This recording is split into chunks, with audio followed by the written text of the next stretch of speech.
स्थिता, राम को देखती हुई खड़ी हो जाती, खड़ी रहती हैं। कौन? इति पश्यन्ति स्थिता, यानी रामम पश्यन्ति सीता स्थिता, राम को देखती हुई सीता मानो। और तमसा, इतने में जब वो एकदम से राम की ओर निहारती हुई आंसू बहाती हुई खड़ी होकर के राम को देखने लगी तो तमसा परिस्वज सीता को गले लगाकर रो दी। शास्त्रम, तमसा को आंसू आ गए। सीता के कष्ट को देखकर तमसा रो दी और तमसा ने कहा कि विलोलित मति पूरैर बाष्पमानंद शोकम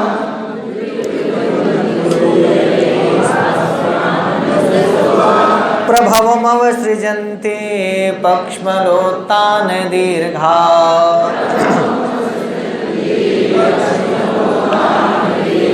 स्नपयति हृदयेशं स्नपयति हृदय स्नेह निष्यन्दिने ते स्नेह धवल मधुर मोधा धवल मधुर मोधा दुग्ध कुल्येव दृष्टिः धवल मधुर मोधा। धवल माने सफेद और मधुर माने सुंदर और मुग्धा माने भोली भाली। काजल नहीं लगा रही है सीता अपने आंखों में, इसीलिए उनके आंख धवल हैं और मधुर हैं, सुंदर हैं। मुग्धा माने बड़ी भोली भाली नजरें हैं, कटीली नजरें नहीं हैं, धोखा देने वाली नजरें नहीं हैं, मुग्ध नजरें हैं, भोली भाली नजरें हैं। और दुग्ध कुल्या इव, दूध सफेद होता है और आंखों का ये किनारा और ये किनारा कालीमा को छोड़कर सब सफेद होता है। तो भवभूति ने कहा कि मानो दूध की नहर है और इस दूध की नहर से दृष्टि माने देखना, तुम्हारी नजरें मानो दूध की नहर है। कुल्या माने नहर और दुग्ध कुल्या माने दूध की नहर। क्यों कहा? चूंकि ये आंखों के अंदर का भाग कैसा है और इससे सीता को क्या गिर रहे हैं और वो आंसू गिरते हुए हृदय से बहते हुए नीचे। ये आंसू बहाना तमसा ने सीता का देखा। तो जितनी तीव्रता से आंसू सीता के बह रहे हैं, राम को देखती हुई सीता खड़ी है, आंसू बहाए चली जा रही हैं। तो इन्होंने कहा स्नपयति, मानो स्नान करवा रही हो अपने हृदयेश को। सीता हृदय को नहीं, हृदयेश को।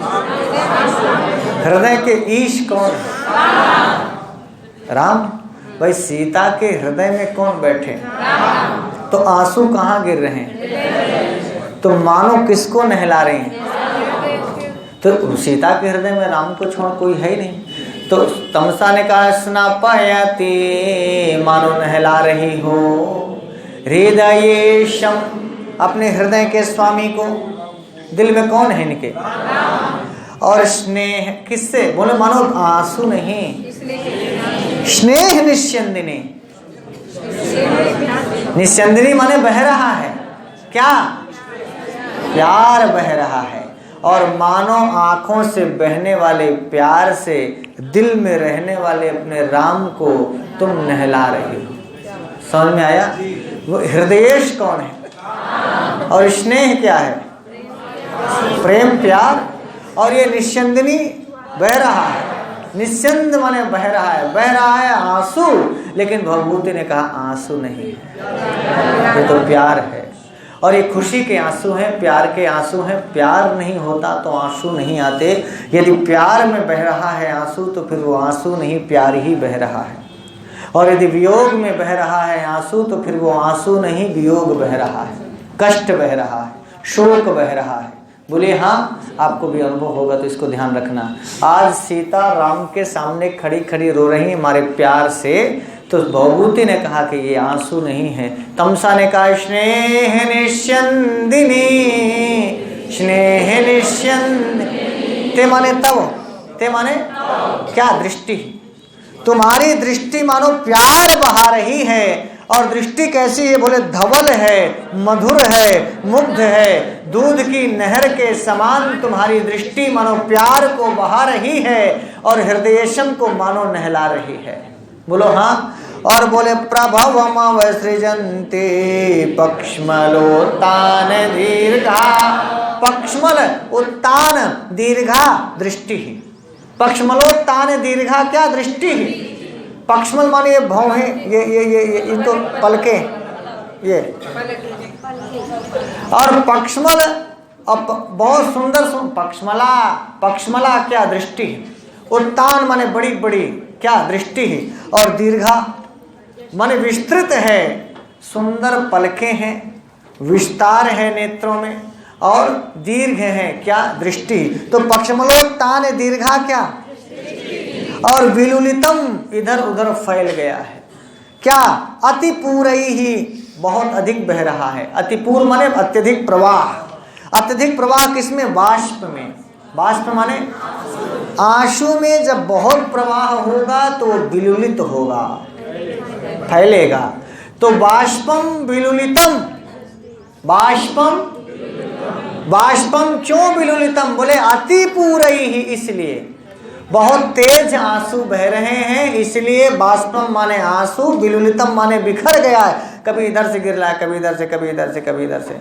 यदि आंसू थोड़ा थोड़ा बहे ना तो एक किनारे से एक एक बूंद टपकता है, बहुत ज्यादा बहे तो फिर चारों ओर से गिरता है। इसीलिए अतिपूरई, सीता बहुत तेज उनके आंसू आ रहे हैं राम को देख के, इसलिए विलुलितम।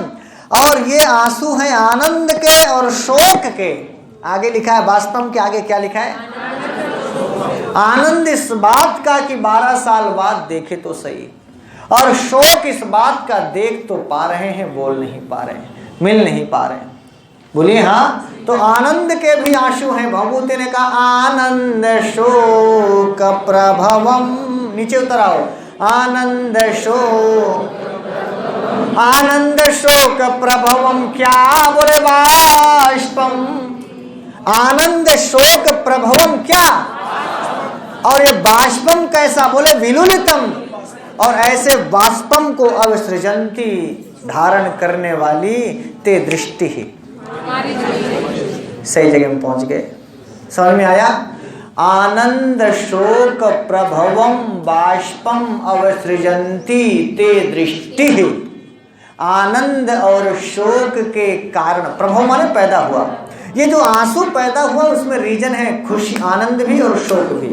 आनंद शोक प्रभवम अवसृजंती ते दृष्टि, पक्षमलोत्तान दीर्घा ते दृष्टि, और स्नेह निष्यंदिनी ते दृष्टि, और धवल मधुर मुग्धा ते दृष्टि। ऐसी दृष्टि मानो हृदयेशम स्नपयति, वही आंखें मानो आंसू छोड़ छोड़ करके हृदय से राम को स्नान करा रही। बात समझ में आ गई। श्लोक आपके हृदय में भी प्रवेश कर गया हो तो आगे बढ़ो, समझ में आ गया। बोले विलुलित मति पूरे बाष्पमानंद शोक, विलुलित मति पूरे बाष्पमानंद प्रभवम अवसृजन्ते पक्ष्मलोत्तान स्नपयति हृदयेशं स्नेह निषन्दिनी ते धवल मधुर मुग्धा दुग्ध कुल्ले ननमययुते मालिनी भो। धवल मधुर मुग्धा ननमययुते धवल मधुर मुग्धा ननमययुते मालिनी भोगिलोकै दुग्ध कुल्ले मालिनी भोगिलोकै दुग्ध कुल्ले ननमययुते धवल मधुर ननमययुते विलुलित मति पूरे ननमययुते विलुलित मति पूरे। बोलते रहा करो नालायको। वासंती ने कहा ददतु तरवाह पुष्पै अर्घ्यं फलैश्च मधुर। ददतु तरवाह पुष्पै, ददातु दत्तः ददतु लोट लकार बहुवचन दा धातु का। ददतु देवे कौन, तारावाह ददतु तारावाह तरु तरु तरवाह। वृक्ष देवे क्या, बोले अर्घ्यम तरवाह अर्घ्यम ददतु, ऐ वृक्षों अर्घ्य दीजिए। अर्घ्य दे, जब कोई मेहमान आता है तो हम अर्घ्य देते हैं। अर्घ्य देना, जल देते हैं, उनका सम्मान करते हैं। तो अब भाई जंगल की रानी कौन है? वासंती, वन देवी है। तो इनके साथ में जो इतने वन हैं, वृक्ष हैं, मृग हैं, पशु हैं, पक्षी हैं, ये सारे क्या हैं? हवाएं हैं। यही तो सब इन्हीं की तो वो रानी है।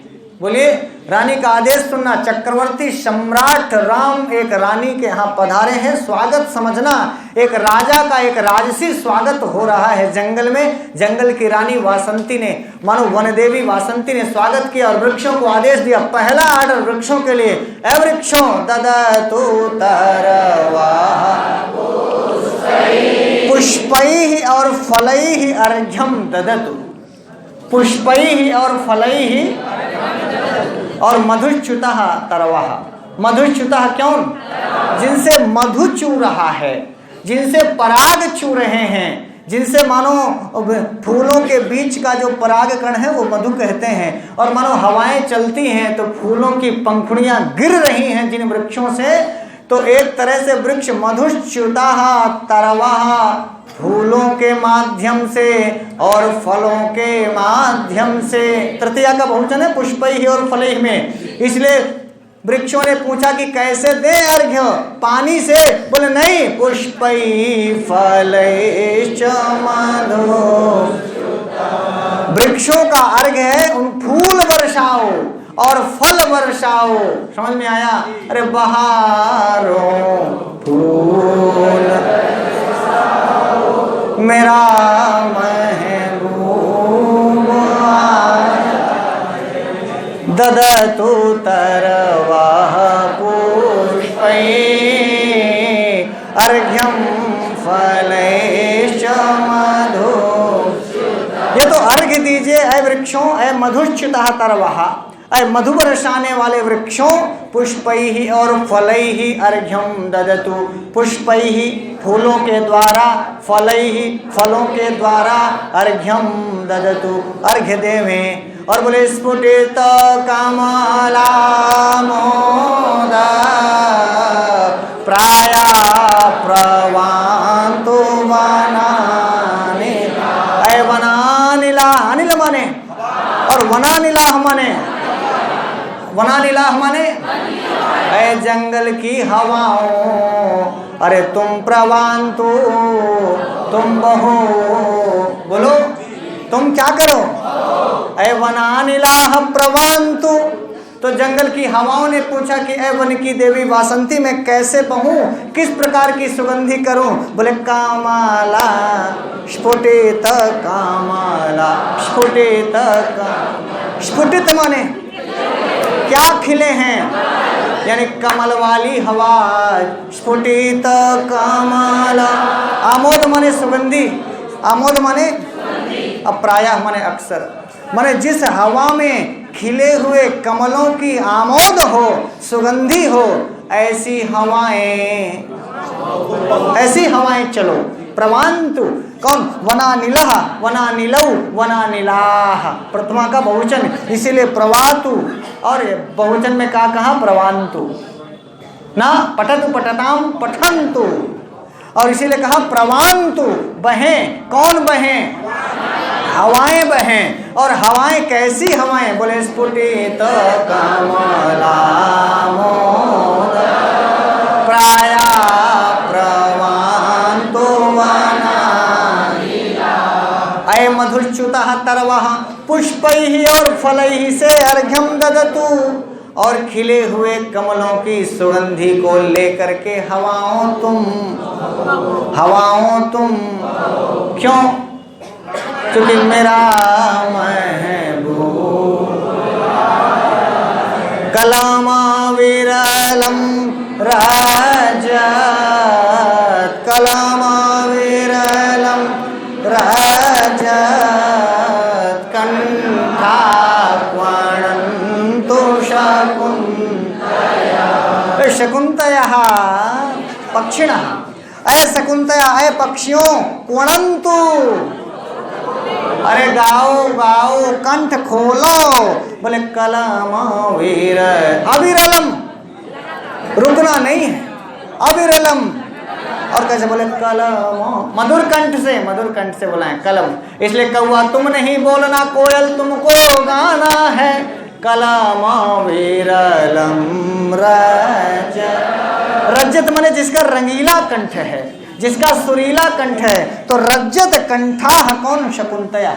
रजत कंठाह कौन?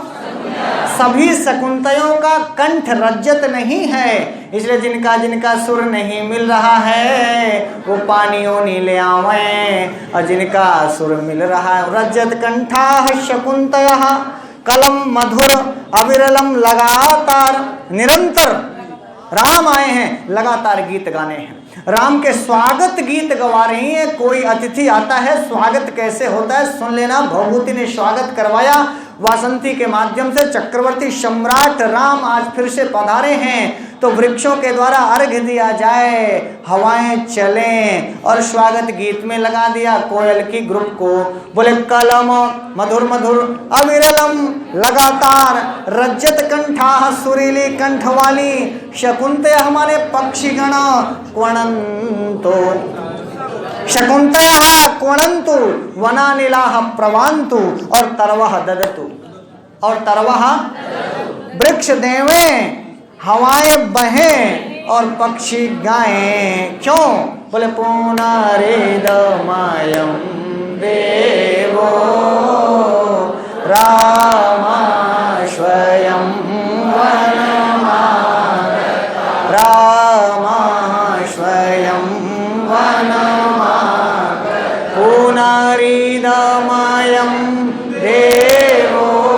पुनः पुनः फिर से एक बार राम और आए थे, पुनः आगतवान, फिर से आए हैं इदम, इस जंगल में।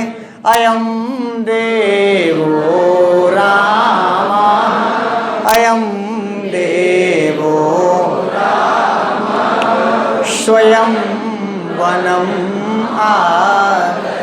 स्वयं वनम।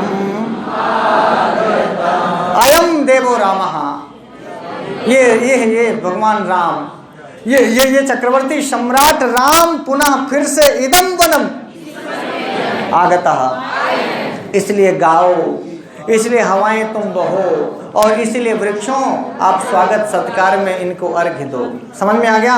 पुनः इदम आयम देवः रामः स्वयं वनम आगतः। अयम देवो रामः स्वयं वनम, अयम देवो राम। उस बार कैकेयी के कहने से आए थे, इस बार स्वयं स्वयं स्वयं। उस बार पिता का आदेश मान कर आए थे, इस बार स्वयं स्वयं अपनी इच्छा से आए हैं। क्या? बोले पुनरेदमयं देवो रामा स्वयं वनम। किसने कहा? किसका स्वागत हो रहा है? हवाएं क्या करें? वृक्ष क्या करें? अर्घ्य देवें। पक्षी क्या करें? गाएं। क्यों? बोले रामा स्वयं वनमा। राम ने कहा ए ही सखी वासंती, ऐ सखी वासंती आओ, नन्विता स्थीयताम, तुम भी बैठो। क्या कहा राम ने? आओ सखी वासंती तुम भी बैठो। वासंती उपविष्ट से बैठ करके शास्त्रम रोने लगती है, बैठी तो बगल में, लेकिन और आंसू आ गए और पूछी, एक सवाल पूछते, कहती महाराज, क्या बोली? अपि कुशलम कुमार लक्ष्मणस्य, अपि कुशलम कुमार लक्ष्मण। जब अपि पहले आ जाए तो समझना कि सवाल हो रहा है। अपि अपि यदि पहले प्रयोग कर दिया जाए वाक्य में, मतलब सवाल हो रहा है। अपि कुशलम कुमार लक्ष्मणस्य, क्या कुमार लक्ष्मण, आपके छोटे भाई लक्ष्मण कुशल से हैं? सीता को जंगल में छोड़ा किसने था? आदेश किसका था? तो राम से पूछ रहे हैं कि कुमार लक्ष्मण ठीक हैं, अच्छे से हैं? रोती हुई पूछ रही हैं। लक्ष्मण बाबा जिंदा है भी, मरा नहीं है, हमारी सीता को जंगल में छोड़ के आया था। ये सारा अर्थ इसी में है। किसमें? अपि कुशलम कुमार लक्ष्मण। क्या कुमार लक्ष्मण कुशल से? ये सहेली किसकी? सीता की कि लक्ष्मण की? तो इसको पूछना किसको चाहिए था? सीता का कोई सवाल ले ही नहीं रही। समाचार उसका पूछ ही नहीं रही है। लग रहा है लक्ष्मण से तो कोई कांटेक्ट था नहीं इसका, कोई इधर उधर का। सहेली आप सीता की हैं तो पहला सवाल राम से किसके लिए होना चाहिए? सीता के लिए। कुछ अभी तक पूछी नहीं। पूछती है, क्या पूछी? बोले कुमार लक्ष्मणस्य अपि कुशलम, कुमार लक्ष्मण। तो राम ने अनाकर्णनम अभिनीय, अनाकर्णनम, आकर्णन माने सुनना और अनाकर्णन माने ना सुनना। मानो राम ने ऐसा अभिनय किया कि मानो सुने ही नहीं। बहुत बार जब कोई बात का जवाब आपके पास नहीं होता है तो आप मानो ऐसे सुनते हैं जैसे सुने ही नहीं। मैंने आपको कहा था कि देखना तीसरे अंक में भवभूति ने राम को निरुत्तर किया। ये वो स्थान है जहां राम चुप हो गए हैं, कोई जवाब नहीं है। क्योंकि जब अपि कुशलम कुमार लक्ष्मण से पूछा गया वासंती की ओर से तो राम ने ऐसा अनमनस्क, ऐसा मन बनाया मानो सुने ही नहीं। आप कौन सी चीजों को सुनना नहीं पसंद करते? जिन चीजों का आपके पास जवाब नहीं होता। और अपि कुशलम कुमार लक्ष्मण से, लक्ष्मण की चर्चा आ गई। मानो राम ऐसे मन बनाए, ऐसा कान किए, ऐसे माहौल बनाए कि मानो सुने ही नहीं। और उन्होंने कहा राम, अब सीता को लक्ष्मण को पूछा गया वासंती की ओर से तो राम बिना कुछ ऐसा अभिनय किया कि मानो कुछ सुना ही नहीं। बगल में वासंती बैठी हैं। वासंती ने एक सवाल किया है कि ए राम, कुमार लक्ष्मण ठीक ठाक हैं? तो अब वो जवाब क्या दे रहे थे? कुमार लक्ष्मण के बारे में कोई जवाब नहीं है। क्या बोले? बोले कर कमल वितीर्ण अम्बुनि वारशस्मै, कर कमल, कर कमल वितीर्ण, कर कमल अम्बुनि वारशस्मै, अम्बुनि वार। अम्बु माने जल, और निवार एक धान्य विशेष है जंगल में होने वाली, और शस्त्र माने घास। बोले सीता कर कमल से वितीर्ण ही माने बांटती थी। राम कह रहे हैं, याद कर रहे हैं अपनी सीता को। बोले कर हाथ, कैसे हाथ? कमलवत हाथ, कमलों के समान कोमल हाथ। बोले कर कमल, ऐसे कर कमलों से क्या करती थी? बोले वितीर्ण ही, बांटती थी। तो भवभूति से किसी ने पूछा क्या बांटती थी भवभूति बब्बा? बोले अम्बुनि वारशस्मै, किसी को जल बांटती थी, किसी को निवार के धान्य देती थी, और किसी को घास देती थी। तो सवाल आया किसको? बोले तरु शकुनी कुरंगा, तरु शकुनी। तरु माने वृक्ष, ऊपर देखना अम्बु, तो जल किसको? और निवार किसको? शकुनी कौन? पक्षियों को निवार के धान्य देती थी। और आगे कहा शस्प माने घास, घास किसको? कुरंग माने, कुरंग माने मृग, कुरंग माने शस्प माने घास। परीक्षा में शब्दार्थ भी पूछता है, ध्यान देना। कुरंगान मृगान, कुरंगान माने तरु शकुनी कुरंगान, तरु शकुनी। इनको क्रम से देती क्या थी? अम्बुनि वारशस्मै, अम्बुनि वार।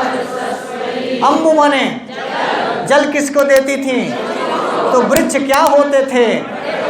मैथिलियान अपुष्यत, मैथिलियान।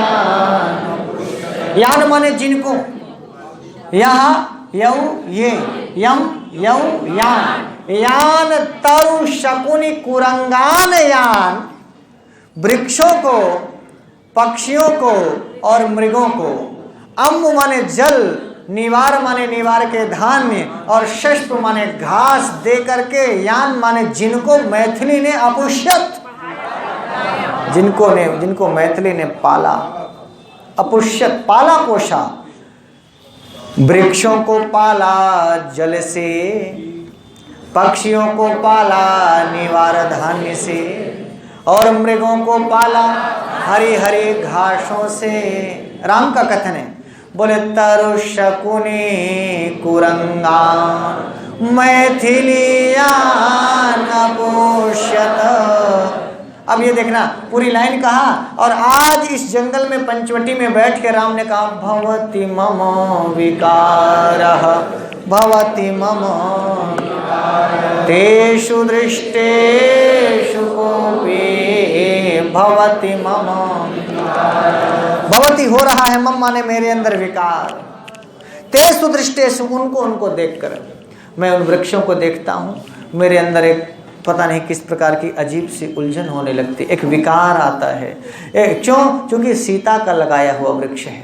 जब मैं उस मृग को देखता हूँ जिसको सीता ने पाला है, तो मेरे अंदर सीता की याद आती है, एक वियोग आता है। उस वियोग में मानो भीतर ही भीतर एक विकार पैदा होता है, कोपी विकारा, और वो द्रव इव हृदयस्य, मेरे हृदय के अंदर मानो पानी सा बहने लगता है, द्रव इव, पानी की तरह। ये कुछ और नहीं, करुणा बह रही है, करुण रस बह रहा है। भवभूति के उत्तर रामचरितम का रस जो नायक और नायिका के अंदर पानी पानी होके बह रहा है, ये द्रव इव क्या, ये करुण रस एव द्रव इव, और ये द्रव की तरह हृदय से हृदय में प्रस्रवोद्भेद योग्य, लगता है कहीं से फाड़ करके स्रोत की तरह निकल पड़ा। श्रोता समझते हैं जब आप कोई गड्ढा खनते हैं और कहीं से स्रोत निकलता है, उद्भेद माने धरती को फाड़ करके जब पानी निकलता है, ये है प्रस्रवोद्भेद योग्य। राम ने कहा कि जब मैं तरु को देखता हूँ, वृक्षों को देखता हूँ, मृगों को देखता हूँ, पक्षियों को देखता हूँ, यान माने जिनको, मैथिली माने सीता ने, अपुष्यत माने पाला था, और किसी को पाला था जल से, किसी को पाला था निवार धान्य से, किसी को पाला था हरी हरी घासों से। तो जब मैं इन तरु शकुनी कुरंगान को देखता हूं, मैथिली यान अपुष्यत मैथिली ने जिनको पाला था, तो मम हृदय से द्रव इव विकारः भवति, तो मेरे अंदर मानो दिल से, मानो हृदय से कुछ फूट के पानी की तरह विकार बहने लगता है, ऐसा मुझे लगता है। और ये क्या बह रहा है मित्रों? ये करुणा बह रही है, ये शोक बह रहा है, ये दुख बह रहा है, ये कष्ट बह रहा है सीता की यादों में। और सीता की याद कैसे आई? बोले वृक्षों को देखकर, मृगों को देखकर और पक्षियों को देखकर, क्योंकि इन हर वृक्षों में सीता की यादें जुड़ी हैं, इन हर मृगों से सीता की यादें जुड़ी हैं, इन हर पक्षियों से सीता की यादें जुड़ी हैं। बोले हाँ, इसीलिए कहा तरु शकुनी कुरंगा मैथिलीयान अपुष्यत भवति मम विकार। मम कौन? भवति मम विकार। क्यों? बोले तेषु दृष्टेषु को, इनको देख देख कर, इनको जितनी बार मैं देखता हूँ उतनी बार विकार मेरे हृदय में पैदा होता है।